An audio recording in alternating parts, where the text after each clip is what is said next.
ও মনুরা, কাফি ভাই যে এত কষ্ট করে কবিতা লিখলো, তা কবিতা কি তোমরা শুনবা না? তা চলো, নে ভাই আবৃত্তি করতেছে কবিতাটা, আমরা একটু শুনে আসি। কবি নুরুজ্জামান কাফির লেখা অনুকাব্যের বই অদৃশ্য অসুখ তুমি। এই বই ঠিক থেকে আছে। কয়েকটি অনুকাব্য আপনাদের সামনে উপস্থাপনের চেষ্টা করছি। শুনি। ভুল ত্রুটি ক্ষমা সুন্দর দৃষ্টিতে দেখবেন। ওকে, নে তো ভাই। এই মুহূর্তে আমি যেই পৃষ্ঠায় চোখ বোলাচ্ছি, অদৃশ্য অসুখ তুমি বইয়ের 12 নম্বর পৃষ্ঠায়।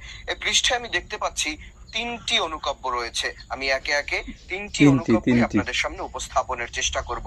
ধৈর্য সহকারে সবাইকে শোনার এবং বোঝার তৌফিক দান করবেন আল্লাহ তাআলা, সেই আশা রাখছি।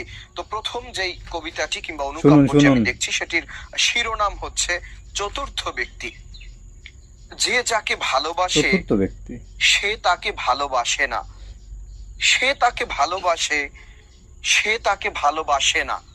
যে যাকে ভালোবাসে সে তাকে ভালোবাসে না, সে তাকে ভালোবাসে সে তাকে ভালোবাসে না। আমি আসলে বাংলা সাহিত্যের একজন ছাত্র, অনার্স মাস্টার্স কমপ্লিট করেছি বাংলা সাহিত্যের উপরে। আমি আসলে চর্যাপদ পড়ার চেষ্টা করেছি, চতুর্দশপদী পড়ার চেষ্টা করেছি, মহাকাব্য পড়ার চেষ্টা করেছি, বোঝার চেষ্টা করেছি। যেগুলো বুঝিনি সেগুলো বোঝার জন্য সহায়ক বই কিংবা শিক্ষকদের সহায়তা নিয়েছি। আমার মনে হচ্ছে যুগে যুগে কালে কালে যত বিখ্যাত লেখক মনীষী জন্ম হয়েছে, যেমন আমরা যদি কবি কাজী নজরুল ইসলামের কথা বলি, শরৎচন্দ্রের কথা বলি, বঙ্কিমচন্দ্রের কথা বলি, তাদের লেখনী দেখলে, লেখনী পড়লে আমরা সহজেই অনুমান করতে পারি যে তাদের লেখনীর মধ্যে এমন এমন শব্দ এসছে, এমন এমন লাইন এসছে যেগুলো সহজ মানুষের পক্ষে বোধগম্য নয়।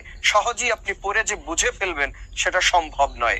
বুঝতে হলে বিশদ বিশ্লেষণ ব্যাখ্যার প্রয়োজন আছে, কিংবা অনেকে নজরুল কিংবা রবীন্দ্রনাথের উপরে পিএইচডিও করছেন বিশদভাবে জানার জন্য। তো এই লেখাগুলো পড়ে কিংবা এই চারটি লাইন পড়ে আমার তেমনটাই মনে হয়েছে যে এগুলো বুঝতে হলে আপনাকে এই ব্যক্তির উপরে কিংবা এই লেখাগুলোর উপরে পিএইচডি করতে হবে, কিংবা বিশদ ব্যাখ্যা বিশ্লেষণের প্রয়োজন আছে। সবাই যে এই লেখার মর্মার্থ উপলব্ধি করতে পারবে এমনটা আমার মনে হয়। পরবর্তী অনুকাব্যে যাওয়া যাক। অনুকাব্যের শিরোনাম হচ্ছে দিনগুলো কি হলো। জীবনের ব্যক্তিগত পত্রিকার হেডলাইনে লেখা থাকবে প্রতিদিন, তুমি কথা রাখোনি, শুধু কথা দিয়েছো দিন দিন। এটা আমার কাছে ব্যক্তিগতভাবে ভালো লেগেছে। দিনগুলো কি হলো, একজন প্রিয়তমা তাকে কথা দিয়েছিল, কথা রাখেনি, এবং লেখাগুলো 1 2 3 4 5 লাইনের লেখা আমার কাছে বোধগম্য বলে মনে হয়েছে। পরের যে কবিতাটা সেটা হচ্ছে দিও আমায় ডাক, এখন কান্না জমা রাত। জীবনে চোখের জল শুকিয়ে গেলে কখনো রাত বেরাতে দিও আমায় ডাক। বুঝতে পেরেছি যে তার কান্না শুকিয়ে গেছে কিংবা কান্না জমে গেছে, এখন আর কাঁদছে না। জীবনে চোখের জল শুকিয়ে গেলে রাত বেরাতে দিও আমায় ডাক, প্রিয়তমার প্রতি তার এই আহ্বান। আমরা ওই আহ্বানের প্রতি সহমত প্রকাশ করছি কিংবা সহমত জানাচ্ছি। তার সহমত প্রকাশ উৎসর্গ করে যে লেখনীগুলো তার হৃদয়ের নিভৃত কোণে লুকিয়ে থাকা কষ্টের সে বহিঃপ্রকাশ সেই কাগজে কলমে ফুটিয়ে তুলেছে, এজন্য আমরা কবির প্রতি ধন্যবাদ জানাচ্ছি, শ্রদ্ধা জ্ঞাপন করছি। এবারে আরো একটি অনুকাব্য আপনাদের সামনে উপস্থাপনের চেষ্টা করছি।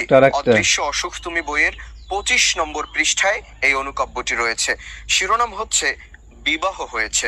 3টি লাইনের একটি কবিতা কিংবা অনুকাব্য। ডিপার্টমেন্ট এখানে স্টপ করি ভাই, কবিতা 3 লাইনের হয় কেমনে? এটা আবার কেমন কবিতা? মেয়েটা এখনো জানে না যে তার ডিপার্টমেন্টেরই একটি ছেলে তাকে অসম্ভব ভালোবাসে। বাহ, কি সুন্দর, কি স্নিগ্ধ, কি হৃদয় স্পর্শী, কি মর্মস্পর্শী। আমরা চাই এ ধরনের লেখনী তিনি সামনের বইমেলাগুলোতে, সামনের দিনগুলোতে আমাদেরকে উপহার দিয়ে যাবেন। তো এতক্ষণ ধৈর্য ধরে যারা